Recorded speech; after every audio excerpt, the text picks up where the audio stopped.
찾아서 함께 봉독하도록 하겠습니다. 마태복음 18장 18절부터 20절까지입니다. 같이 읽도록 하겠습니다. 진실로 너희에게 이르노니 무엇이든지 너희가 땅에서 매면 하늘에서도 매일 것이요 무엇이든지 땅에서 풀면 하늘에서도 풀리리라. 진실로 다시 너희에게 이르노니 너희 중에 두 사람이 땅에서 합심하여 무엇이든지 구하면 하늘에 계신 내 아버지께서 그들을 위하여 이루게 하시리라. 두세 사람이 내 이름으로 모인 곳에는 나도 그들 중에 있느니라. 아멘.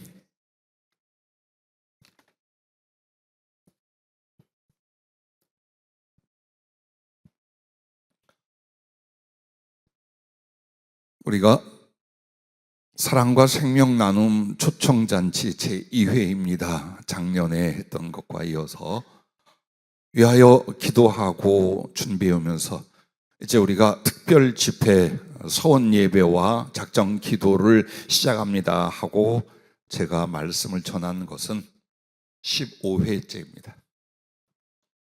주일부터 금요일, 수요일 또 월요일 해서 15번째 마지막 시간입니다. 근데 오늘 말씀 제목을 주님은 삼겹살이 아니라 삼겹줄이라고 말씀을 하셨습니다. 전도서 4장 9절부터 12절 말씀에 보면 두 사람이 한 사람보다 나음은 그들이 수고함으로 좋은 상을 얻을 것임이라. 혹시 그들이 넘어지면 하나가 그 동물을 붙들어 일으키려니와 홀로 있어 넘어지고 붙들어 일으킬 자가 없는 자에게는 화가 있으리라. 또 두 사람이 함께 누우면 따뜻하거니와 한 사람이면 어찌 따뜻하랴. 한 사람이면 패하겠거니와 두 사람이면 맞설 수 있나니 새 겹줄은 쉽게 끊어지지 아니하느니라 라고 말씀하고 계십니다. 이 말씀이 신약 성경에서는 오늘 본문 말씀인 마태복음 18장 18절부터 20절로 연결이 되어 있어요. 다시 한번 여러분에게 소개해드리면 진실로 너희가 이르노니 무엇이든지 너희가 땅에서 매면 하늘에서도 매일 것이요 무엇이든지 땅에서 풀면 하늘에서도 풀리리라. 진실로 다시 너희에게 이르노니 너희 중에 두 사람이 땅에서 합심하여 무엇이든지 구하면 하늘에 계신 내 아버지께서 그들을 위하여 이루게 하시리라. 두세 사람이 내 이름으로 모이는 곳에는 나도 그들 중에 있느니라. 아멘. 설명을 안 해도 두 곳의 말씀이 어떤 의미인지 여러분과 나는 충분히 알고 계실 줄로 압니다. 그러면 너 혼자라도 이렇게 말씀하지 않아요. 기도도 그렇고 또 성도들을 위로하고 죄 가운데서 돌아서게 하고 양육하는 일들, 복음을 전하고 하는 모든 일들마다 주님은 합심할 것을 말합니다. 너도 나도 서로 연합하고 협력할 것을 말합니다. 왜 그럴까요? 즉 물리적이고 인간적인 능력을 최대치하기 위해서 그럴까요? 그렇지 않습니다. 우리가 아무리 능력을 만들고 힘을 만들어도요, 하나님의 연약한 것도 감당할 수가 없습니다. 즉 하나님은 정말 한 사람만으로도 구원하고 하나님의 일을 이루실 수 있어요. 그럼에도 둘이 셋이 합심하여 같이 그러면 내가 뭐든지 들어줄 거야. 무엇이든지 내가 풀면 풀고 닫으면 닫고 해줄 거야. 내가 너희들이 마음과 뜻을 합심하여 모이면 나도 그들 중에 있어. 이거 왜 이야기할까요? 여러분이 이 본문 말씀을 읽고 묵상하고 설교를 들으면서 과연 이 전도서의 말씀이나 이 마태복음 18장의 말씀에 주님의 그 심중이 뭔가, 당신의 그 중심의 의도가 뭔가를 이해하십니까? 사랑입니다. 사랑이란 홀로는 없어요. 내가 나를 이뻐하고 내가 나를 먹여도 그건 사랑이 아니에요. 그냥 당연한 애착이고 자기 삶이에요. 사랑은 둘 이상이 되어야 돼요. 그런데 둘은요, 치우칠 수 있어요. 그래서 합당하고 그 다음에 욕망과 갈등을 초월한 진짜 사랑은 셋, 그 이상이에요. 그래서 우리들어 주님이 연합해라, 하나 되라라고 하는 건 능력을 키우기 위해서가 아니에요. 이것이 하나님께서 창조하시고 구원하시고 임하시고 역사하시는 모든 것의 목적이에요. 그래서 주님이 한 사람도 쓰겠지만 둘, 셋, 연합하라, 똘똘 뭉쳐라 하는 것은 그게 바로 하나님의 생명의 사랑을 타고 들어와요. 하나님의 권능과 그 사이의 성취가 사랑을 통해 이루어요. 그래서 교회는 가장 중요한 게 뭡니까? 주님이 우리를 사랑하신 것처럼 우리가 서로 사랑하는 것, 이것입니다. 이게 과정이며 구원이며 주님의 목적이에요. 우리가 큰 일을 앞에 두고 혹은 평생의 하나님의 뜻과 일들을 계획하면서 제일 중요한 건 뭐냐? 몇 사람이냐가 아니에요. 그들이 정말 주님이 주신 그 사랑으로 말미암아 얼마나 하나 될 수 있는가, 협력할 수 있는가. 이것이 바로 그 교회의 능력이며 하나님께서 영광을 받으시고 은혜를 베풀어 주시는 이유입니다. 나는 우리가 얼마나 많은 사람을 초청하고 또 얼마나 많은 사람의 복음을 듣고 때로는 믿음을 갖고 더 나아가 우리 교회 식구가 되고 그것도 사모하고 기도합니다. 그러나 더욱 중요한 건 뭐냐면 먼저 된 우리가 주님의 말씀과 사랑 안에서 얼마나 하나 될 수 있는가. 거룩한 복음 전파를 위하여, 영혼 구원을 위하여, 혹은 그 사람들을 우리가 맞이하고 섬기게 하여 너나 할 것 없이 얼마나 합심하고 힘과 기쁨을 뭉칠 수 있는가. 나는 그것을 더 원하고 사모합니다. 왜? 주님도 그러셔요. 그래서 교회라고 하는 것은 한 사람도 교회일 수 있어요. 하지만 주님의 몸으로 당신의 모든 지체, 좁게는 지역교회예요. 넓게는 하늘과 땅의 모든 하나님의 백성들이에요. 그런데 언제나 특징이 뭡니까? 하나님을 중심으로 한 연합, 사랑의 하나됨이에요. 교회가 이것을 축복과 기쁨으로, 의무와 사명으로 하지 않는다면 그 사람들은 나뭇가지가 잘라져 나가듯이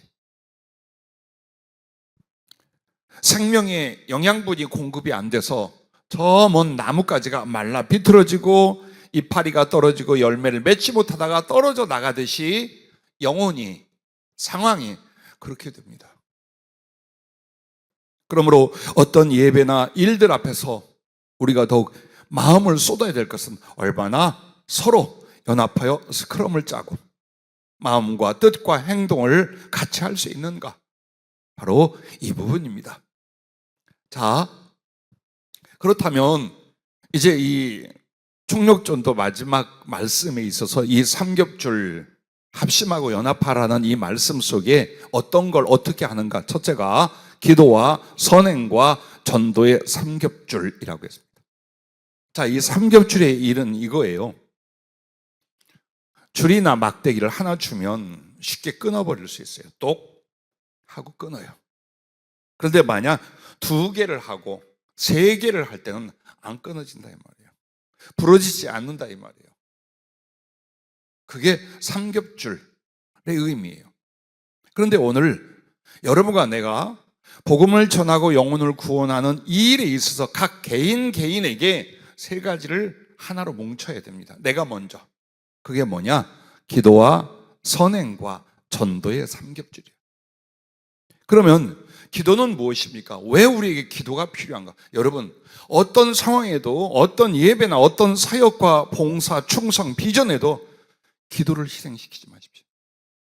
혹시 여러분이 또 저 멀리 다른 교회 혹은 다른 지역에서 사역을 하고 신앙생활을 한다 하더라도 내 인생과 수고, 시간 중에 기도를 떨어뜨리지 마세요. 일 때문에 혹은 어떤 피곤함과 수고 때문에 기도를 희생하는 사람은 주님과의 관계와 은혜를 희생시켜버린 사람. 교회가 만약 합심해서 그렇게 한다, 그 교회는 서 있지 못합니다. 자, 특별히 우리가 전도할 때에 이 기도가 얼만큼 중요한가? 교회, 그리고 내 개인 자신과 하늘과 땅을 움직이는 믿음의 역사를 예비하는 것이랍니다. 하나님께서 하늘을 움직인다. 하나님의 계획과 그분의 역사를 말해요. 땅을 움직인다. 사람들을 준비시키며 사단의 세력, 불신의 세력을 꺾어 나가서 영혼을 구원할 수 있는 준비를 하늘과 땅에서 이렇게 한다 이 말이에요. 그리고 더 중요한 건 교회와 내가 준비가 돼야 돼요. 어떻게? 정말 영혼을 구원할 수 있는 믿음과 그 행함에 대하여 우리가 발동이 걸려야 돼요. 그래서 교회가 준비하고 개인이 움직입니다. 그 거룩한 충성을 위하여 나아갑니다. 그리고 하늘과 땅을 움직이는 하나님의 역사의 예비함이 바로 기도의 분량에 달려있다. 그러니까 기도 안 하고는 하나님의 뜻, 하나님의 역사가 제대로 절대 이루어지지 않아요. 그래서 우리는 언제나 제일 먼저 나의 삶에서 혹은 주를 섬기는 어떤 일들과 복음 전파 일에서 더 중요한 게 뭐다? 기도하는 일이다. 두 번째로 선행은 예를 들어 친절과 위로를 우리가 말합니다.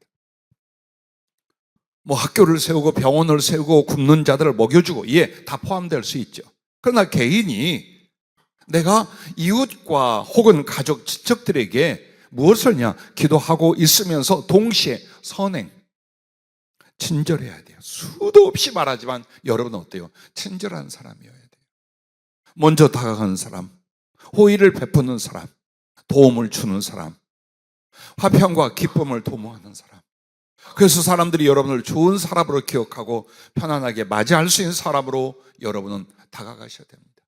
성질머리 다 부리고 말 함부로 하고 인상 박박 쓰고 이건 그리스도인이 아니에요. 절대로 아니에요. 그것은. 왜? 내 얼굴과 언행이 예수님을 나타내요. 예수님을 나타내는 거예요. 여러분을 보면서 여러분이 전도자예요. 여러분이 예배자예요. 그러면 믿지 않는 자와 낙심한 자도 여러분을 보면서 뭘 느낄 것 같아요? 예수님이 어떤 분인가? 그를 믿는 믿음이 무엇인가를 여러분을 보면서 판단을 해요. 그런데 너나 할 것 없이 기뻐하며 가장 편안하게 그리고 좋은 호평으로 말미암아 사람을 대할 수 있는 게 뭐냐? 친절한 사람들. 그리고 사기꾼 외에 친절은요 진심이에요. 사기꾼의 친절이라면 사기를 위한 것이나 평범한 사람들의 그 친절함이라는 건 그 사람의 본심이고 그 사람의 성품이고 그 사람이 나를 대한 태도라는 거예요. 그거 누구나 다 알아요. 그래서 할 수만 있으면 여러분은 하루 종일 모든 시간 동안 무엇을 훈련하고 만들어내야 하냐? 친절한 사람, 좋은 사람. 더 나아가면 재미있는 사람이 되시길 바랍니다. 그렇게 해서 여러분의 선행, 친절과 위로 등은요 자기 안에 먼저 해가 뜨게 만드는 거랍니다. 그래서 그 온기와 빛으로 말미암아 전도 대상 이웃에게 비춘답니다. 그래서 그들의 심령에 사랑의 소성이 일어나게 만듭니다. 사랑을 받았기에 사랑이 일어난다라는 거예요. 즉 내 안에 해가 뜬다라는 건 뭘 말합니까? 하나님의 사랑의 온기와 은혜가 내 속에 일어나기 시작. 어떻게? 남에게 함으로 말미암아요. 앉아서 하나님의 사랑이 내게 일어날 줄로 기대하지 마세요. 아주 냉정하고 이기적이고 비판적이고 흘기는 눈의 신자들을 대부분 보면 어때요? 남에게 그렇게 안 합니다. 다른 사람에게 친절하고 다정하고 돕는 사람은요 절대 삐죽이는 입과 흘기는 눈 안 같습니다. 왜? 다 좋아. 보면 반갑고 생각하면 안쓰러워. 같이 있다는 게 너무 소중하고 그 존재 자체가 귀한 거예요. 주님의 마음으로. 근데 그 사람한테 욕을 하고 흉을 보고 트집을 잡고 오해를 하고 이거 하겠어요? 안 합니다. 그래서 여러분과 나에게 복음을 전할 때 더더군다나 중요한 건 내 안에 주님 사랑의 온기가 일어나야 돼요. 그러지 않고는 절대로 영혼을 섬기고 사랑하고 그리고 좋은 관계로 다가갈 수가 없어요. 여기가 식어져 있는데 내가 답답하고 힘들고 짜증나고 성질나고 원한이 맺혀 있는데 어떻게 다른 사람에게 사랑의 말과 가슴 그리고 태도를 보이겠습니까? 예를 들어 여러분과 내가 수십 년 동안 우리는 이런 자세를 고쳐 제발 좀. 이걸 천성이니 뭐 우리 집안이니 내가 고치면 되지. 안 고치는 거예요. 안 고쳐. 그러다 죽는다니까 못 고치고. 그렇게 해서 여러분과 나는 내 자신도 중요하지만 주님과 다른 영혼을 위하여 따뜻한 주님 사랑의 온기가 가슴에서 일어나 이웃에게 나누고 비친 자가 되는 거예요. 그렇다면 그들이 한 번, 두 번에도 기쁨을 갖거나 관심을 갖지만 이런 교제가 일어나고 친분이 만들어져 간다면 어때요? 나를 통하여 그들 친절히 위로할 수 있는 혹은 기쁨이 혹은 사랑에 대한 반응이 일어나게 되는 거예요. 그것을 가르쳐 심령의 사랑의 소성이 일어난다라고 성령이 표현하시는 거예요. 자, 가족도 마찬가지예요. 여러분 제일 복음을 전하기 어렵고 전도하기 어려운 게 누구냐? 더욱 가까운 가족이에요. 아내가 남편을, 남편이 아내를, 부모가 자식을, 자식이 부모를, 형제가 형제를. 어렵습니다. 왠 줄 아십니까? 막대하고 살았어요. 응? 막대한 거예요. 성질나면 성질 부리고 따지고 싸우고 냉정하고 가족이지만 솔직히 말해서 정말 존경과 사랑의 관계를 못 만들었어요. 그런데 어느 날 교회 나갑시다. 예수 믿으세요. 죄송합니다. 이렇게 합니다. 너나 똑바로 믿어. 안 믿는 내가 너보다 좀 낫지 않냐? 이런 결과를 가져온다면 우리가 정말 잘못 산 거예요. 그래서 주님의 은혜와 복음의 사명을 딱 가진 뒤부터는 여러분이 바뀌어야 해요. 가족들에게도 여러분이 가급적이면 따뜻한 사람, 사랑을 주는 사람, 이해하고 용납하는 사람, 혹은 가족의 모임 속의 갈등을 화목케 하는 사람, 용기를 주고 권면하고 위로하는 사람. 그래서 우리 삼촌은, 혹은 우리 아버지는, 혹은 우리 시동생은 이런 사람이야 라고 친척 가족 중에 여러분이 말을 들으시면 그때부터는 어때요? 복음 전파 역사 강력하게 일어나요. 그러나 여러분에게 책망이나 시비나 아픔을 가지고 있다면 어떻게 우리를 통해 복음이 전해지겠어요? 그것을 명심하세요. 그러므로 내게 주는 대로 나도 주겠다 하지 마세요. 좋은 것은 그가 내게 주지 않은 내가 먼저 주고, 나쁜 것은 내게 주었다라고 나는 그것을 용서하고 용납하셔야 돼요. 자, 이렇게 선행과 친절은 복음의 씨를 받을 그 심령의 밭을 옥토로 만들어가는 과정이랍니다. 그 사람에게 강팍했던, 무관심했던 그 사람들에게 자꾸 그 따뜻함이, 진실함이, 의로움이, 사랑스러움이 어때요? 마음을 활짝 열어서 복음의 씨를 받아들일 수 있도록, 하나님의 생명의 씨를 받아들일 수 있는 밭을 가꾸게 만드는 거예요. 자, 또한 세 번째는 이것입니다. 이제 전도해야 됩니다. 전도를 실천하는 일이에요. 그래서 교회나 개인이 세 가지, 기도와 선행과 전도의 실천이에요. 그럼 이 전도는 뭐냐? 추수하는 거래요. 주님이 제자들에게 오늘 이런 말씀했어요. 밭을 보아라. 밭에 휘어져서 추수할 것이 많이 있지만 추수할 일꾼이 너무 적구나. 그러므로 너희는 주인에게 청하기를 추수할 일꾼을 보내주소서라고 하라. 나는 이 말씀에 평생 잊지 못할 은혜가 있어요. 나이 어린 젊은 강도사로 섬에서 사역을 하며 또 서울로 공부도 하고 또 오고 가며 있었을 때요. 배를 타고 가는데 한 분이 나한테 인사를 하고, 어떤 교회의 강사님이시죠? 물어요. 그렇다고. 그랬더니 섬 저 뒤편에 있는 교회의 집사님인데 해군 대위였어요. 음악을 전공하고 했던 분인데 해군에 입대하여 장교가 되고 그 섬에 해군 레이더 기지가 있어서 거기에 와 있고 또 그 섬 뒤편에 있는 교회를 잘 섬기는 집사님이었어요. 근데 왜 그랬는지 모르지만 처음 보던 저에게 상담을 시작했어요. 뱃머리에 둘이 서서. 근데 그게 뭐냐? 몸에 병이 있지만 의가사 제대를 하지 못하는 친동생이 또 그 부대에 와 있어요. 그리고 처갓집하고 자기 친갓집의 모든 생활을 거의 도맡아 돌보고 있어요. 해군대위가. 그런데 이제 마음속에서 복음을 위하여 삶을 바꾸라는 그 양심의 소리를 계속 듣게 되는 거예요. 그런데 실제적으로는 어떻게 해요? 처가와 친가, 심지어 지금 병든 동생까지 다 책임을 져야 돼. 솔직히 말해서 해군 장교라지만 박봉이죠. 그나마 그것을 내려놓게 될 때 자신과 가족, 그리고 양쪽 두 집 식구들 어떻게 살아? 그 아픔과 염려가 가득해서 과연 주님의 뜻이 무엇인가를 기도하고 고민하고 있었어요. 강사님, 정말 주님의 뜻이 뭘까요? 그때 바로 성령이 말씀을 딱 주셨어요. 그게 바로 밭이 휘어졌으니 추수할 것이 많으나 추수할 일꾼이 적다. 그러므로 너희는 주인에게 청하여 추수할 일꾼을 보내주소라고 하라. 그 말씀을 전했어요.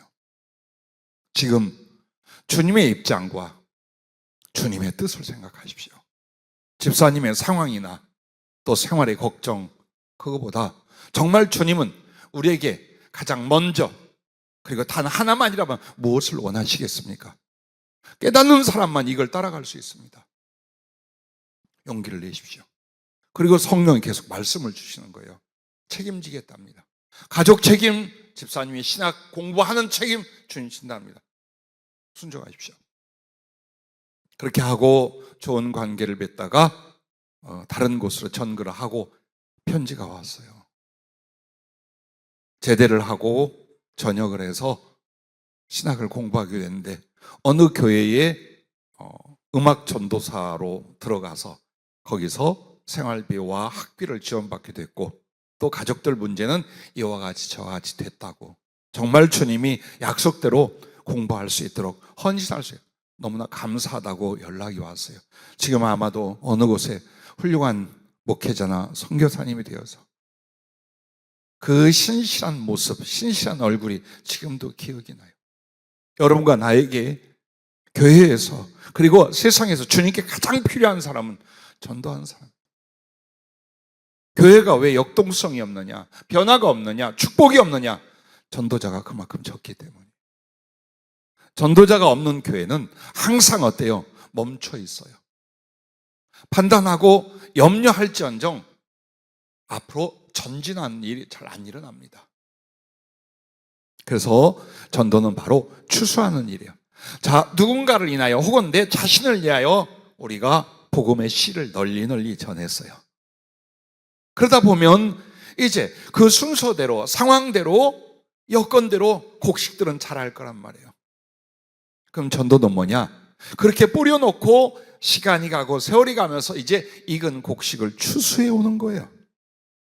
근데 밭이 휘어져서 추수해야 되는데 내버려 두면 희나리가 되고 다 죽어 없어진다 이 말이에요. 그래서 전도는 때가 필요하고 항상 가서 복음을 전하며 영혼을 살피며 그들을 권면하고 인도해야 된다는 거예요. 동시에 그물을 물에 던져 고기를 건지는 것과 같은 것, 이게 전도예요. 우리가 다 사람을 만드는 줄 알아요. 변화시켜야 되는 줄. 그것 때문에 전도를 못하는 거예요. 아니라고 그랬잖아요. 권면해라, 친해져라, 가볍게 말해라, 한번 그래서 권해봐라. 예, 그것만으로도 괜찮아요. 물론 적극적인 사랑과 주도적인 기도와 늘 만남과 그를 향한 모든 희생도 필요해요. 그러나 널리 우리가 어때요? 익은 곡식 거두면 되고 그물을 던지면 고기가 잡혀. 들어온 고기는 주님께 데려가면 되는 거예요. 내가 고기를 생산하는 사람이 아니며 내가 곡식을 창조하는 사람이 아니에요. 여러분과 나는 익은 곡식을 추수하고, 그리고 건져 올릴 수 물고기를 그물만 던지면 돼. 그것만 하면 된다란 말이에요. 그래서 여러분과 나는 기도와 선행과 전도가 한꺼번에 있도록 해라. 절대로 이것은 끊어지지 않아. 반드시 영혼 후원의 역사, 성령의 후원의 역사가 일어날 줄로 믿으시길 바랍니다. 자, 두 번째는 전도자와 섬기는 이와 복음을 가르치는 자의 삼겹줄이라고 했어요. 이건 뭡니까? 이제 교회적으로 하는 거예요. 앞에 건 개인적으로의 삼겹줄로 준비되고 연합된다면, 이제 교회는 어떻게 삼겹줄의 사랑과 연합을 이루어야 되는가? 전도자와 섬기는 이와 복음을 가르치는 자. 자, 그러면 전도자를 보십시오. 예, 씨 뿌리는 자예요. 그래서 씨를 뿌리지 않고는 결코 거둠이 없어요. 그러나 여기저기 때를 가리지 않고 뿌렸어요. 그러면 그 뿌리고 뿌린 씨는 때가 되면 30배, 60배, 100배의 결실을 가져오는 거예요. 그래서 모든 성도는 목사에서부터 모든 청년 어린이까지 다 누가 돼야 돼요? 전도자가 돼야 돼요. 전도. 교회만 다닌 사람이 아니에요. 예배에 참석한 사람이 아니에요. 그 교회를 다니고 예배를 드리며 은혜를 얻은 것을 가지고 하나님께 영광을, 영혼들에게는 복음과 사랑을 전할 수 있는, 이게 진짜 신앙생활이요, 하나님과 동행하는 삶이에요. 이걸 돼야 돼요. 근데 이렇게 배우고 이렇게 훈련을 안 하니까 아무리 오랫동안 교회를 다니도 누구 하나 전도하거나 누구 하나 복음으로 권면하거나 어떤 영혼이 나를 위해 살아는 사람 아무도 없어. 그런데 더 중요한 건요, 부끄러워도 안 해요. 절대 부끄러워 안 합니다. 왜? 교회를 다니고 있다 이거예요. 여러분, 교회를 다니는 건 공로가 아니에요. 여러분이 은혜를 받는 거지. 충성의 공로란 정말 힘을 다하고 마음을 다하고 때로는 목숨을 다하여 영혼들을 살려내고 그 사랑과 충성을 위하여 주님께 영광을 돌릴 수 있는 그 헌신, 바로 그것입니다. 그래서 교회는 모두가 다 전도자가 되어야 되겠지만 특별히 전도자를 양육 훈련할 필요가 있어요. 제가 여러분께 고백하자면 자동적인 자원하는 전도자들이 되기를 바라고, 특별히 교회에서 전도 훈련, 전도자로서 양육이 그렇게 많지 않았어요. 이제서야 제 마음에 주님께 기도를 하고, 주님, 이 초청주의 지나고 앞으로 정말 자원하는 분들을 모아서 전문적인 전도 요원들을 훈련하고 양육하도록 하겠습니다. 그리고 파송해야 돼요. 파송이라는 건 전도하러 가는 것이요, 심지어는 어때요? 해외라도 가서 복음 전할 수 있게끔 하는 거예요. 그 실천이 일어나야 되고 실천적인 능력이 만들어져야 돼요. 그리고 교회는 기도와 함께 지원이 필요합니다. 정말 전도로 살아갈 사람들을 위하여 영적으로 혹은 때로는 물질로 때로는 사랑으로 지원이 필요합니다. 이 일을 여러분과 내가 이루어갈 수 있기를 바라고, 또한 이렇게 우리가 몇 달 동안 기도하고 전도하면서 이제 여러분 스스로가 전도자로서 거듭난 혹은 전도자로서의 발걸음을 뗀 바로 그 증거가 되시길 바라고, 계속 전진과 성장이 일어나기를 주의 이름으로 부탁합니다. 이렇게 전도자들이 있는가 하면 이제 누가 필요해요? 섬기는 이들이 있어야 됩니다. 자, 씨를 뿌린 자가 있으면 그 곡식을 가꾸는 자도 있어요. 물을 주고 잡초를 제거하고 그 곡식을 보호하고 꺾어지지 않도록, 짐승이 먹지 않도록 이렇게 하는, 그게 바로 섬기는 이들이에요. 한 영혼이 교회에 왔어요. 혹은 새로운 교인이 우리 교회에 왔어요. 그럼 네가 알아서 교회 다녀라. 정말 못된 교회예요. 여기서 은혜 받을 사람 같으면 뭐 어떤 시련이 있어도 있을 거고 갈 사람은 다 가더라. 여러분, 정말 냉정하고 못된 교인들이에요. 그거는 누가 여기 와서 스스로 은혜를 받고 스스로 영분별을 하고 스스로 비전을 찾고 스스로 능력을 키워야 할 사람이 어디 있어요? 그런 영적인 은혜를 위하여 먼저는 인격적이고 육신적인 섬기고 돌보고 친분을 갖고 이런 사람들이 교회에 가득해 줘야 돼요. 나는 여러분에게 아픈 고백을 합니다. 서리 집사님들을 세우는 문제야 또 두 번, 세 번 세울 것도 없고 이제는 아예 1년에 한 번씩 세우는 일을 안 하고 집사님들로 일을 바라요. 이제 우리 남자 집사님들 중에도 장래를 바라보며 안수 집사님들을 세우려고 해요. 그리고 또 일할 수 있는 권사님들을 세우고 또 그 중에는 장로님들도 세우고, 이게 교회에서 필요한 직분이요 어느 교회나 있기 때문이 아닙니다. 만약 직분을 주고 주의 이름으로 축복하여 세운다면 이 두 가지일 때문이에요. 복음을 전하게 하기 위함과 섬기는 자들로서 특화가 되시라는 거예요. 그리고 명심하세요. 우리 신학생들과 강사님들 명심하세요. 목사 되는 게 뭘까요? 나도 목사지만 목사는 계급이 아니에요. 목사는 제일 낮은 곳에 내려가 섬기는 종이 되고자 하는 사람들이 하는 거예요. 전에 어떤 이가 목사 안수를 받았는데 옛날 그 친분으로 불렀어요. 아주 혼냅디다. 목사라고 안 했다고. 그런 멍청하고 어리석은 주의종기 되지 마세요. 목사가 장관이 되고 대통령이 되는 겁니까? CEO가 되고 아니잖아요. 목사는 복음으로 섬기고 기도로 섬기고 그리고 남은 시간 몸으로 섬기는 가장 많은 수고를 해야 될 종의 신분으로 스스로 낮추는 거예요. 내가 목사네라고 하지 마세요. 너무 친해서 우리 강도사님들 혹시 이름 부릅니까? 기분 나쁜가요? 강도사님이라고 안 해서? 여러분, 강도사님들이 뭡니까? 역시 섬기는 자예요. 교회는 나누는 게 아니에요. 나는 전도를 하니까 섬기는 일은 너희들이라. 그게 아니라 세 가지 힘이 합쳐져 있다 그 말이에요. 우리 목사부터 모든 주의 종은 누구요? 전도자예요. 동시에 받들어 섬기는 이들이에요. 여러분을 높이시고 여러분을 알아주고 여러분에게 상을 좀 부르는 교인이나 이웃이 아니라 주님이셔요. 그걸 족하게 여기세요. 아니, 그것을 부러워하고 사모하세요. 혹시 나와 여러분을 존경하지 않는다고, 혹은 받들어 복음만을 전하고 설교만을 하도록 않는다고 서운해하지 마세요. 그런 일은 다른 데 가서 하세요. 나와 여러분은 복음을 위하여 바쳐진 자요, 동시에 교회 안에서 내 사랑하는 성도들, 새로 만난 이웃들에게 가장 친절하며 사랑스러우며 돕는 이들이 되셔야 합니다.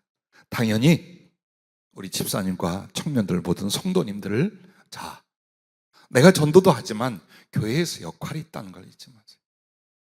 그냥 앉아 있다가 가지 말아요. 제발 그렇게 하지 마세요. 여러분의 미소가, 여러분의 잠깐의 안부나 인사 나눔이, 혹은 알게 모르게 도왔던 그 손길들과 또 그 사람들이 몰라도 엎드려 눈물 짓고 위하여 중보기도 했던 일들, 주님이 알아요. 그리고 여러분의 섬긴 것이 하나라면 나눠 효과를 이루는 건 100으로 1000으로 주님이 역사를 해요. 그래서 외로운 영혼들 혹은 불신의 영혼들, 상처를 받았다가 이제 다시 교회로 나온 이들이 옵니다. 그때 그들에게 하늘의 것, 신령한 것을 어떻게 보여줘요? 그거 못 보여줘요. 보여줄 수 있는 건 여러분의 친절과 사랑이에요. 그러므로 전도는 그저 우리 교회에 오십시오, 예수 믿으십시오가 아니라 그들에게 그렇게 권하고 인도한 뒤에는 어때요? 정말 마음을 다하고 정성을 다하고 힘을 다한 사랑의 돌봄과 섬김이 필요하다 그 말이에요. 여선교회장, 남선교회장 이렇게 직분을 가져야만 움직이는 게 아니라 누구나 다 기쁨으로. 그리고 이 생각을 하세요. 내가 이 믿음의 형제에게 하는 것이 곧 예수님에게 하는 것이라고 주님이 하셨잖아요. 쌀쌀 맞습니까? 주님께 하는 거라 했잖아요. 무관심합니까? 주님께 그렇게 지금 하고 산다는 거예요. 사랑하고 이뻐하고 힘주고 손을 잡아줍니까? 남자는 남자끼리 잡고 여자는 여자끼리 잡아요. 손을 잡아줍니까? 그것이 바로 여러분의 그 사랑이 주님께 드리는 거예요.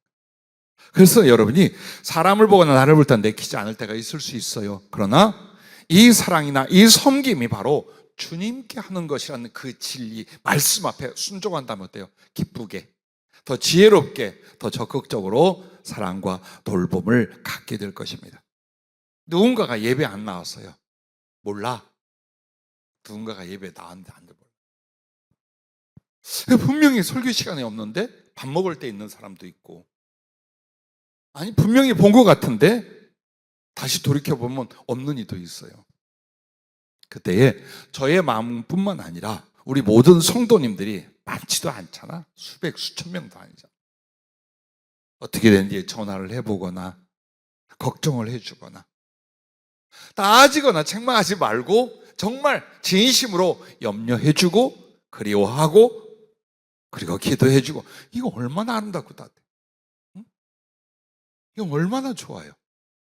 그래서 그렇게 잔정들이 쌓여서 큰 사랑이 되기 시작하는 거예요. 나는 여러분에게 제발 세월이 가고 오랫동안 교회를 다니시면서 뻣뻣한 얼굴과 성품과 자세로 좀 안 살았으면 좋겠어요. 얼마나 다른 사람에게 마음을 안 썼으면 그냥 뻣뻣한 게 몸에 남아있어요. 사람을 보고도 뭐라고 말할 줄도 모르고 인사할 줄도 모르고 뭐 위로할 줄도 몰라요. 너무 사무적이거나 때로는 밖에서 겪었던 고난을 교회 안에 안고 들어와서 그러고 있는 집들, 그러지 말아요.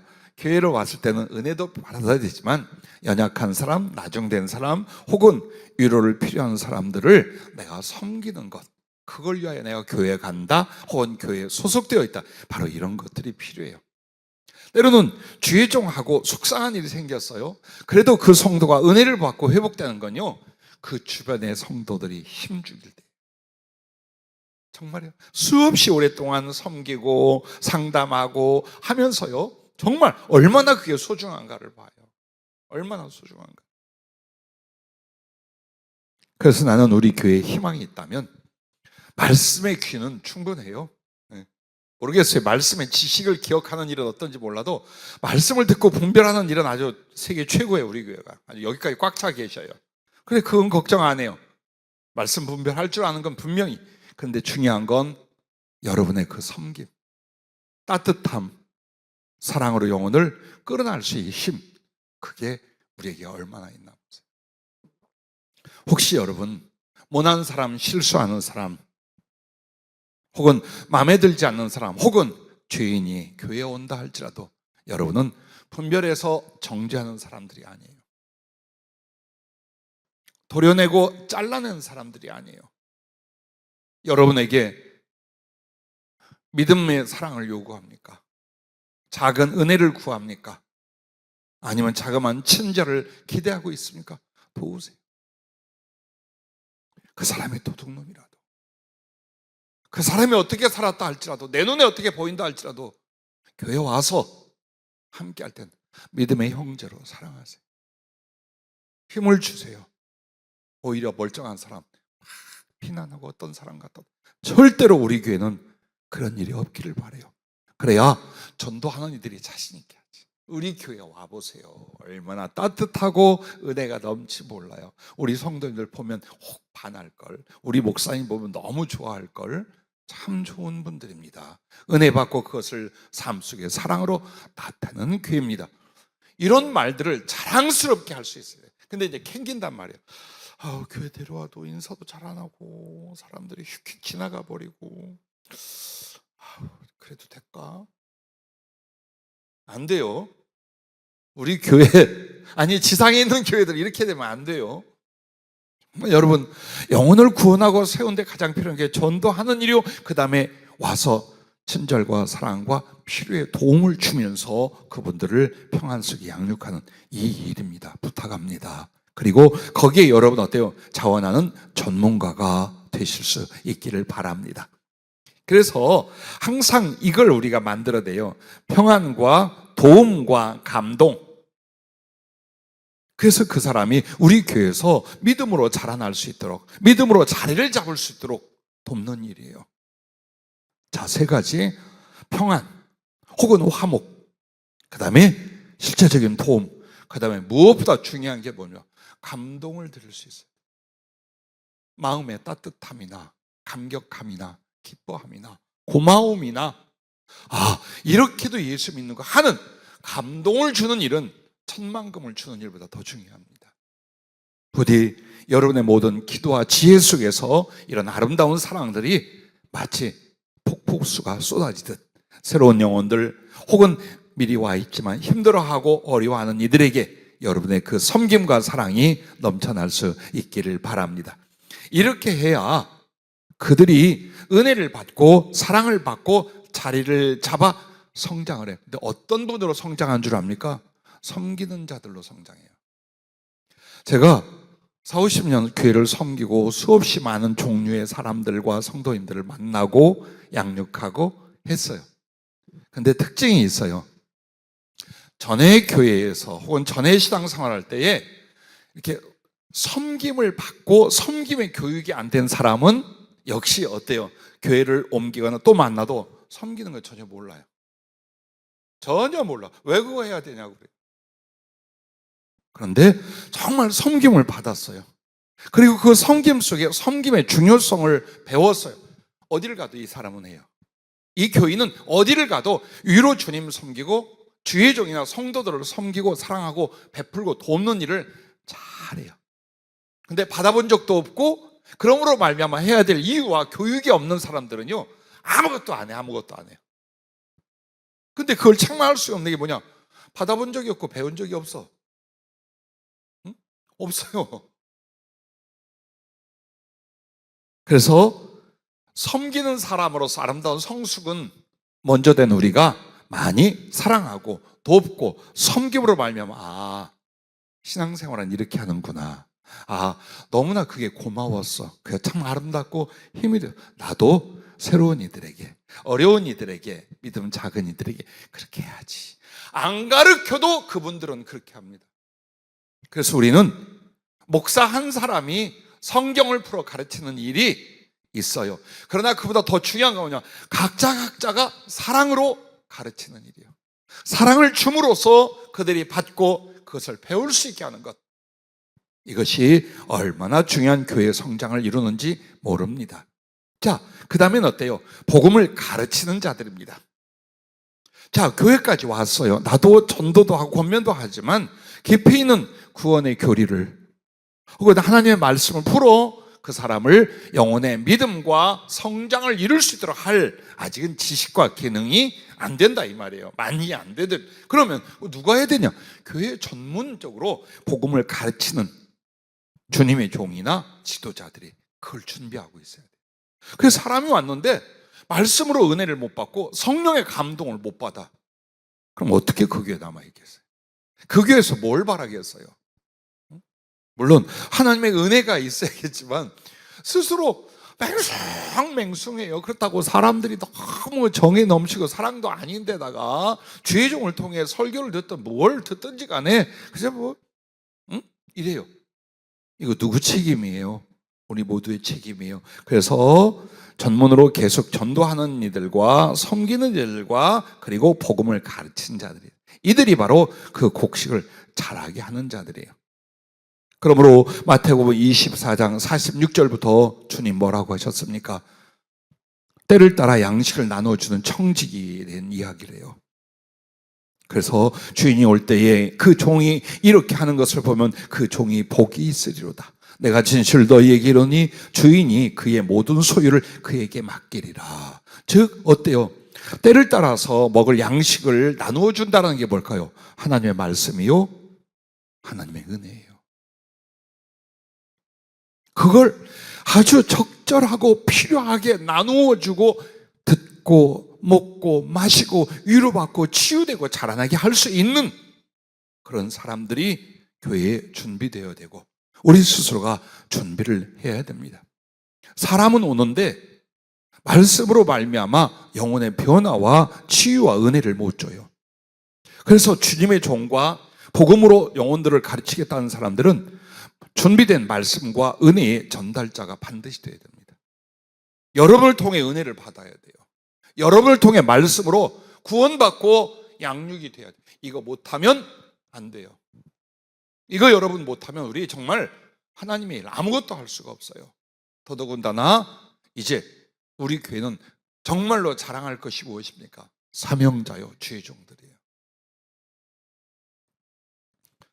여러분의 기도와 우리 미디어 선교국의 도움으로 미국 그 워싱턴 주가 아니라 워싱턴 DC 버지니아 주 있는 그쪽에 이민 간 친구하고 연락이 됐어요.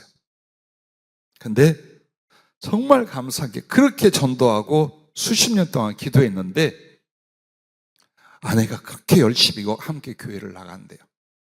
그리고 하는 말이 우리 교회는 한 5,000명 출석해. 어때? 그 교회는 우리 있을 사람 다 있고, 특별히 주님의 종들과 사명자를 가득하고 세계 선교 위해서 준비하지 뭐.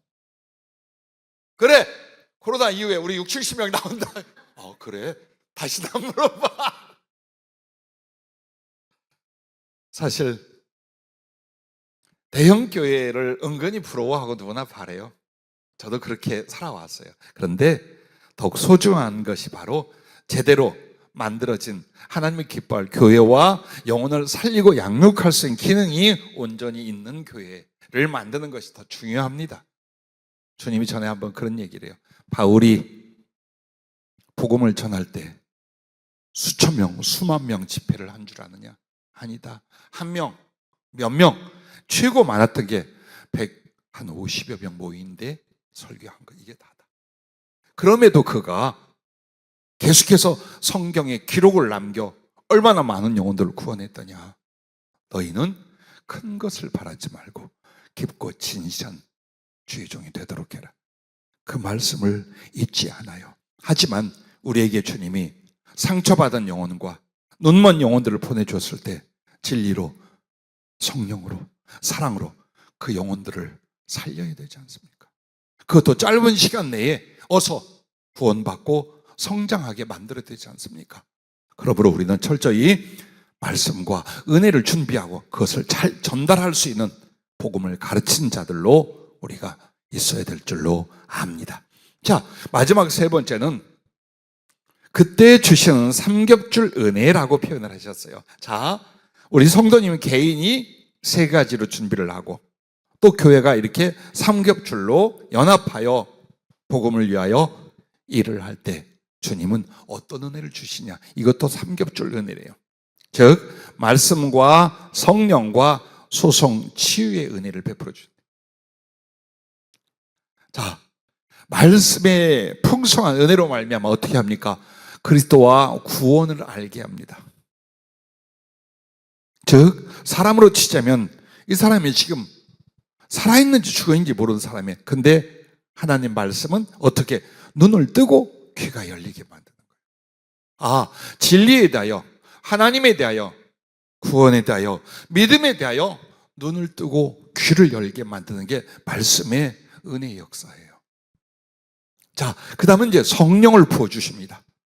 자, 이렇게 기도하고, 이렇게 사랑하고, 이렇게 전도하고, 이렇게 준비를 하면 너무나 자연스럽게 성령은 그 교회에 강력하게 역사하기 시작을 해요. 성령은 개인적인 소유가 아니에요. 주님이 한 사람에게도 부어주시지만 주로 목적이 교회 단위예요. 그래서 이 교회가 어떻게 성령 앞에 순종하고 그 뜻대로 행하느냐에 따라서 성령은 강력하게 역사하고 더 충만하게 해야 돼요. 그 성령은 어떤 역할을 해주십니까? 주님의 사랑과 생명을 수여하기 시작합니다. 교회를 다니면서 뭔가 믿음으로 내가 지금 다녀. 그런데 성령으로 말미암아 하나님의 사랑이 부어지기 시작해요. 정말 보지 않고도 당신을 사랑하고 기뻐하고 인생과 삶을 바꾸는 이 사랑의 기쁨과 사랑의 삶은요, 성령이 아니면 불가능해요.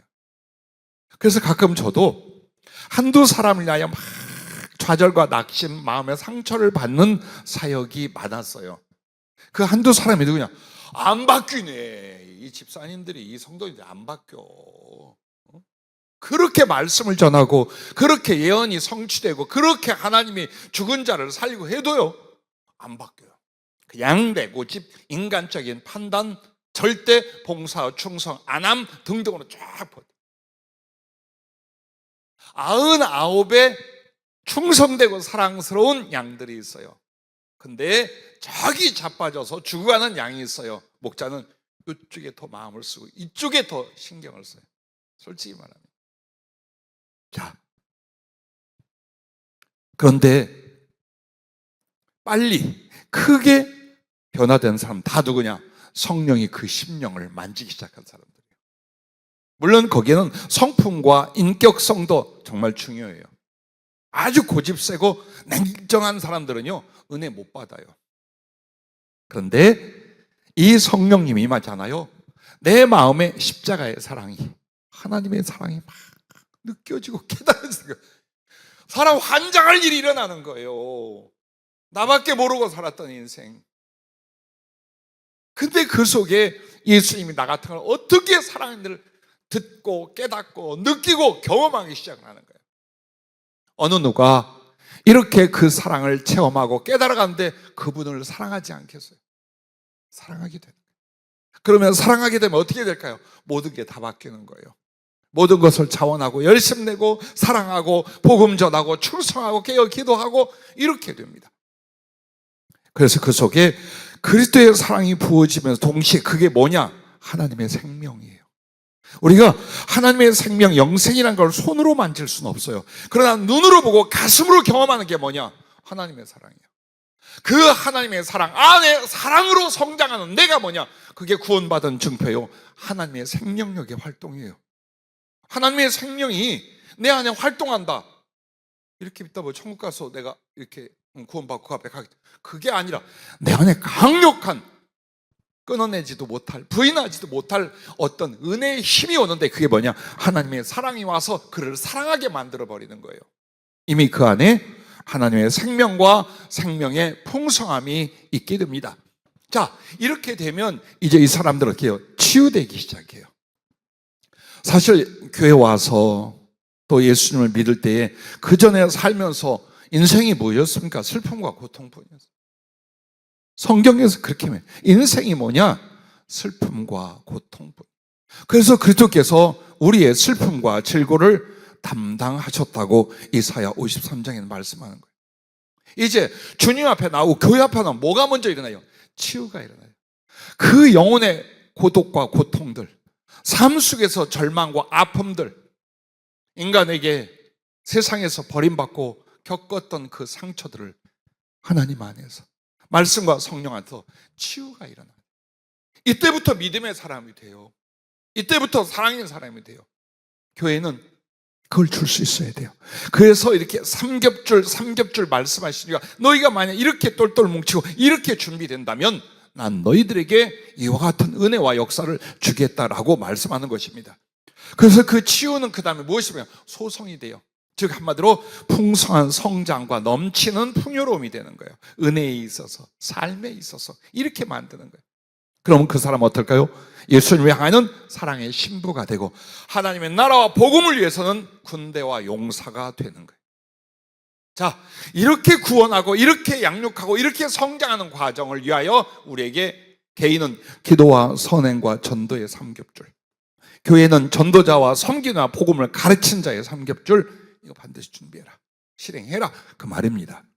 끝으로 여러분에게 이 말씀을 오늘 본문 혹은 주신 말씀과 연결되었기에 잠시 전하고 말씀을 맺으려고 합니다. 에스겔 37장 7절부터 10절 보면 여러분 들어보면 그 내용 하실 거예요. 이에 내가 명령을 따라 태어나니 태어날 때에 소리가 나고 움직이며 이 뼈 저 뼈가 들어맞아 뼈들이 서로 연결되더라. 내가 또 보니 그 뼈에 힘줄이 생기고 살이 오르며 그 위에 가죽이 덮이나 그 속에 생기는 없더라.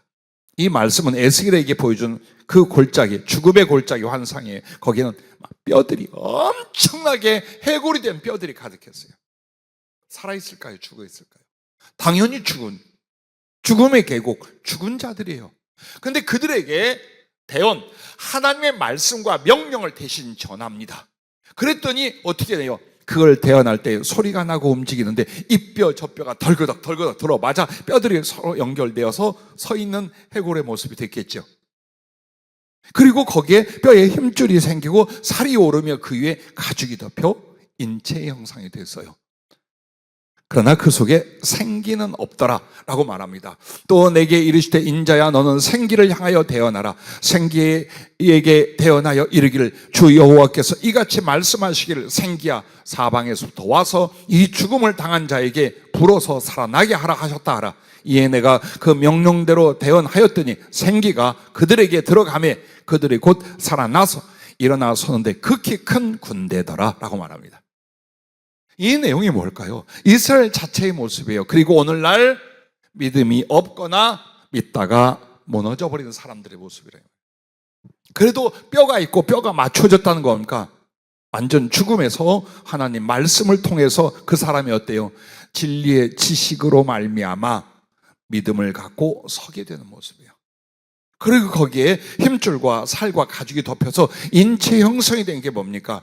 하나님에 관한 아는 지식, 그 진리의 지식, 그걸 통하여 중심의 믿음이 생겨진 모습이에요. 그런데 아직 생기는 없다. 그럼 여기서 생기가 뭘까요? 뭘 말할까요? 하나님의 생명이라고 말하겠죠. 예. 근데 그 생명은 누가 부여할까요? 성령님이죠.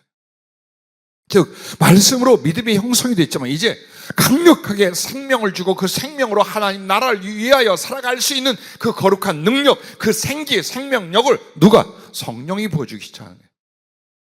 주님은 우리가 이렇게 삼겹줄 연합으로 전도하고 사랑하고 기도한 교회가 된다면 반드시 이렇게 만든다.